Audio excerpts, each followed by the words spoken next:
पुस्तक का नाम हर सुबह नया जन्म, हर रात नई मौत। लेखक पंडित श्री राम शर्मा आचार्य। देवियों, भाइयों, अपने भारतीय धर्म में संध्या वंदन के दो समय नियुक्त हैं, एक प्रातः काल और दूसरा सायकाल। जब रात्रि और दिन दोनों मिलते हैं तो उसे संध्या काल कहते हैं। यह सवेरे भी होता है और सायकाल को भी होता है। इसलिए संध्या वंदन जब सूर्य उदय होता है तब और सूर्य अस्त होता है तब करना चाहिए। आध्यात्मिक जीवन में भी इस संध्या वंदन को हम एक और तरीके से कर सकते हैं। सोने को हम रात मान लें और जागने को दिन मान लें, तब प्रातः काल एवं सायकाल की संध्या वंदन का आध्यात्मिक समय वह बनेगा जब आदमी सोकर उठेगा अथवा सोएगा। प्रातः काल की और सायकाल की संध्या वंदन के लिए यही हो सकता है कि लोग शिकायत करें कि उस वक्त तक हमारी नींद नहीं खुलती है। उस वक्त तक तो हम दुकान पर रहते हैं, अमुक काम करते हैं, परंतु यह संध्या वंदन हर एक आदमी के लिए संभव है कि वह जब प्रातः काल उठे, किसी भी वक्त तो उठेगा। अतः कभी भी सोए तो जो सोने का समय हो उसे रात्रि का संध्या वंदन काल मान लिया जाए और जब उठ जाए तो प्रातः काल का संध्या वंदन का समय मान ले। तब फिर किसी को यह शिकायत नहीं रहेगी कि हमको साधना उपासना के लिए संध्या वंदन के लिए समय नहीं मिलता। सबसे सरल तरीका।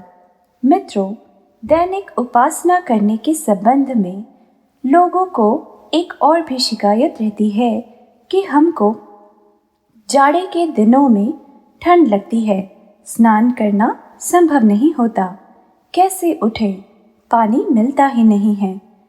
उसके लिए यह संध्या वंदन जो हम आपको बता रहे हैं, इसको आप यहाँ से जा कर के नियमित रूप से करते रहें। संध्या वंदन के लिए ऋषियों ने जो प्रातः काल और सायकाल का समय बताया है, उसके स्थान पर प्रातः काल सो करके उठने का समय और रात्रि को सोने का समय, ये दो समय आपके लिए हम नियुक्त किए देते हैं। कई लोगों के पास स्थान नहीं होता, पर स्थान नहीं है, पूजा का सामान नहीं है, नहाने का सामान नहीं है तो ना सही, फिर आप ऐसा करें, चारपाई पर पड़े पड़े ही संध्या वंदन कर लिया करें। इसके लिए ना उठने की जरूरत है और ना कुछ है। इससे सरल तो संध्या वंदन का और कोई तरीका हो ही नहीं सकता। यह सबसे सरलतम तरीका है कि आप प्रातः काल और सायकाल का संध्या वंदन अपनी चारपाई पर पड़े हुए भी उस समय कर लिया करें जबकि आपकी नींद खुलती है और आप नींद के लिए जाते हैं। दोनों समय की इस संध्या को आप भूलना मत। इसमें सिवाय आपकी लापरवाही और गैर जिम्मेदारी के अतिरिक्त और कोई बाधा नहीं हो सकती। आप चाहें तो नियमित रूप से हर परिस्थिति में, बीमारियों में, सफर में भी, कहीं भी यह संध्या वंदन कर सकते हैं। नया जन्म, नई मौत। मित्रों, सायकाल की संध्या और प्रातः काल की संध्या में क्या करें, क्या करना चाहिए, क्या विचार करना चाहिए? आपको इन दोनों समयों में आत्मबोध और तत्वबोध की साधना करनी चाहिए। प्रातः काल जब आप उठा करें तो एक नए जीवन का अनुभव किया करें। यह अनुभव किया कीजिए कि रात को सोने का अर्थ है पिछले जन्म की समाप्ति और उस दिन की मौत। सवेरे उठने का अर्थ है नया जन्म। जब आँख खुली तब नया जन्म। आप यह अनुभव कर लिया करें तो मज़ा आ जाए। आप हर दिन सवेरे यह अनुभव किया कीजिए कि हमारा नया जन्म हो गया। अब नए जन्म में क्या करना चाहिए? आपकी सारी बुद्धिमानी इसी बात पर टिकी हुई है कि आपने अपनी जीवन संपदा का किस तरीके से उपयोग किया। यह मानसा सही नहीं है कि यह जन्म भजन करने के लिए मिला हुआ है।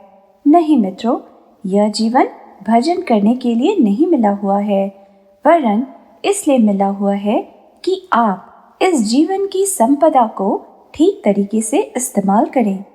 यह आपकी परीक्षा है। परीक्षा में जो पास हो जाते हैं, अगली कक्षा में उनके नाम चढ़ा दिए जाते हैं। फिर पास हो जाते हैं तो और आगे चढ़ा दिए जाते हैं। साथियों, यह जो पहली परीक्षा भगवान ने आपको मनुष्य का जीवन देकर ली है, उसमें आपका एक ही फर्ज हो जाता है कि आप इसका अच्छे से उपयोग करके दिखाएं। बस भगवान ने यही अपेक्षा की है आपसे, यही उम्मीद है और यही वह चाहता है।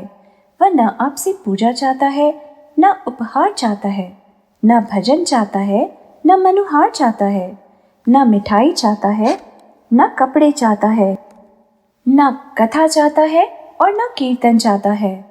इन सब बातों से भगवान का कोई ताल्लुक नहीं है। यह तो अपने आप के परिशोधन की प्रक्रियाएं हैं।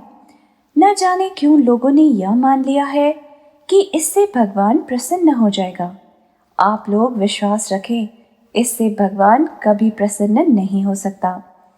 इससे आपको जीवन संशोधन करने में, कार्य निवारण करने में तो सहायता मिल सकती है, लेकिन जहाँ तक भगवान की प्रसन्नता का ताल्लुक है, वहाँ सिर्फ एक बात है कि आपको जो बहुमूल्य मनुष्य का जीवन दिया गया था, उस जीवन का आपने किस तरीके से और कहाँ उपयोग किया। बस यही एक प्रश्न है, दूसरा कोई प्रश्न नहीं है। जब आपको यह दिया गया है तो विश्वास रखें कि भगवान ने अपनी बहुमूल्य संपत्ति आपके हाथ कर दी। इससे बड़ी संपत्ति भगवान के खजाने में और कोई नहीं है। आदमी बनने का प्रयास करें। मित्रों, मनुष्य के जीवन से बढ़कर और क्या हो सकता है। आप दूसरे प्राणियों पर नजर डालिए ना। कोई नंगा फिर रहा है, किसी के खाने का ठिकाना नहीं है, कोई कहीं है तो कोई कहीं है, ना बोल सकता है ना लिख सकता है। किंतु आपको सारी सुविधाओं से भरा हुआ जीवन इसलिए दिया गया है कि आप उसका अच्छे से अच्छा उपयोग करके दिखाएं। क्या अच्छा उपयोग हो सकता है जीवन का? इसके दो ही अच्छे उपयोग हैं। एक, आप स्वयं को ऐसा बनाएं जिसको कि आदमी कहा जा सकता है।